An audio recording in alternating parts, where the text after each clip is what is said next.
At WFM Labs, our organization recognizes the importance of gaining market insights to compete effectively and provide better goods and services to our customers.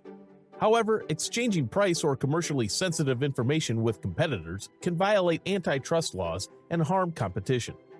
To avoid antitrust risk, it is essential to ensure that information exchanges in the WFM Labs community are reasonable and promote competition. This includes avoiding discussions or coordination of sensitive topics such as customer prices, pricing paid to vendors, compensation paid to employees, or proprietary information. If you would like more information, please refer to the guidelines outlined by the FTC and DOJ, Antitrust Guidelines for Collaborations Among Competitors. In addition, WFM Labs meetings are being recorded. By continuing to be in the meeting, you are consenting to be recorded. And finally, we ask that all participants review and comply with our Code of Conduct. Thank you.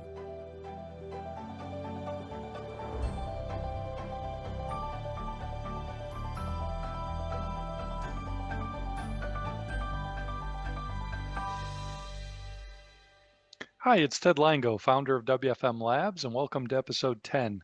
Today I'll be providing an introduction to Monte Carlo simulation. I'll give a brief background, the benefits and components used in this method, touch on probability distributions, and set the table for our use case in workforce management, specifically in the area of capacity planning. Over the coming weeks, we'll explore how these simulations can improve decision-making, optimize performance, and manage risk. If you're new to WFM Labs, we're an organization formed by workforce management and customer service professionals seeking to invent the next generation approach to successfully operating contact centers. We're glad you're able to join us and encourage you to invite other colleagues to our growing network. Coming up on May 11th, we'll host an interactive workshop on this topic. Mark it on your calendar. Our invites will be posted in our community site on WFM Labs. Again, May 11th will be at 7 p.m. Eastern. If you can't attend, we do record the sessions so that you can watch it after. So let's dive in. What exactly is Monte Carlo simulation? Well, it's a statistical technique for modeling complex systems and estimating outcomes through random sampling-based scenario simulations. Invented by Stanislaw Ulam, the method was inspired by his attempt to estimate the odds of winning solitaire. Ulam and John von Neumann developed the modern Markov chain Monte Carlo method while working on nuclear weapons projects at Los Alamos National Laboratory in the late 1940s. The technique's name derives from the Monte Carlo Casino in Monaco, as it resembles the randomness and probability of casino games. Before we discuss the applications of Monte Carlo simulation and workforce management, let's briefly explore its traditional uses across various industries. Monte Carlo simulation has been widely used in finance and investment for portfolio optimization, risk analysis, and options pricing. In engineering and design, it's been used to model complex systems such as nuclear reactors and fluid dynamics. Environmental modeling and supply chain management are also common fields where Monte Carlo simulation is utilized to address uncertainties and make informed decisions. Monte Carlo simulation provides several benefits, including improved decision-making by incorporating uncertainty, risk assessment, and mitigation through the identification of potential issues, and ultimately it provides increased flexibility and adaptability by enabling organizations to test and adjust their plans on a variety of factors. A Monte Carlo simulation consists of several components. In the most basic sense, we start with our input variables that have uncertainty. In workforce management, those variables include call volume, average handling time, shrinkage, occupancy, and attrition. We then assign a probability distribution which describes the likelihood of outcomes. Contact centers provide vast amounts of data that can be harnessed to examine these distributions. Finally, using simulation, we generate thousands of random iterations based on the probability distribution of our inputs. The output expresses a range that each input variable may take. Probability distributions are an essential component of Monte Carlo simulation. They describe the likelihood of various outcomes for a given variable. It's important to choose the appropriate distribution for each variable in your model, as this will impact the accuracy of your results. Some common distributions that we're displaying here include a uniform distribution, a normal distribution, and the Poisson distribution. A simple example of a discrete uniform distribution is throwing a single die from a pair of fair dice. The possible values are 1, 2, 3, 4, 5, and 6.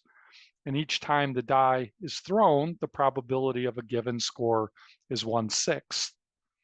The normal distribution is useful for understanding and analyzing test scores. It allows educators to evaluate student performance and make data-driven decisions regarding grading policies and interventions. Poisson distributions are useful in contact center management, as they provide a simple and effective way to model call arrival patterns based on historical data.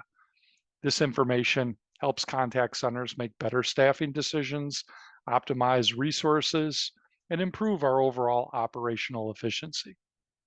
To construct a Monte Carlo model, we start by defining the problem and the objectives.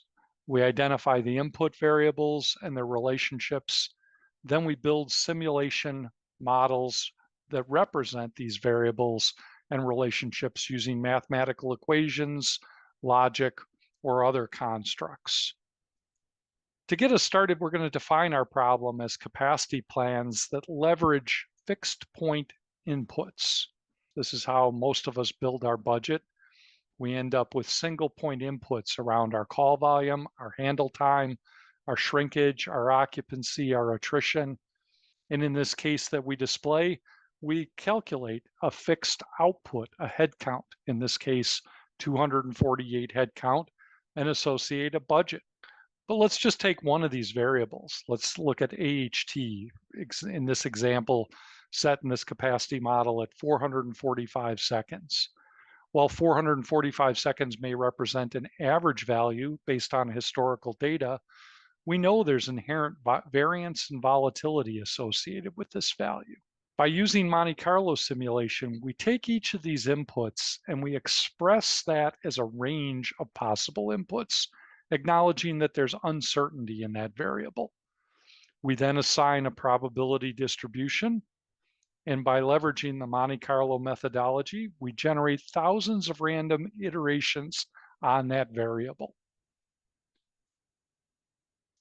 When we do that across all of the variables, we end up with a far more powerful model, one that generates a range of an output, in this case, our head count and our associated budget. So by assigning a range of volume, a range of handle time, shrinkage, occupancy, and attrition, our output is expressed as a range of possible head count. Instead of saying that we need 248, we're saying we need somewhere between 232 and 270 head count.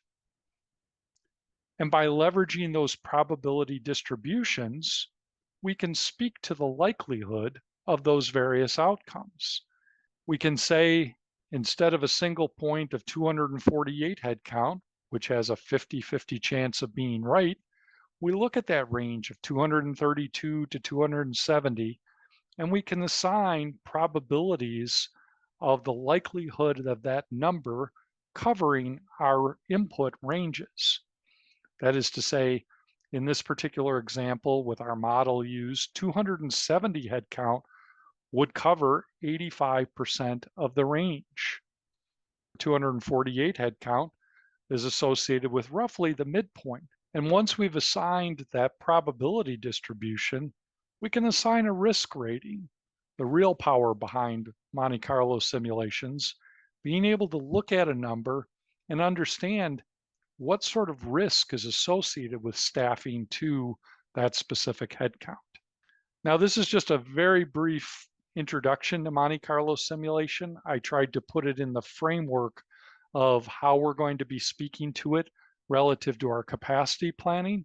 But I'd encourage everyone, there's a ton of resources out there that give quite a bit more detail on the methodologies behind Monte Carlo simulation.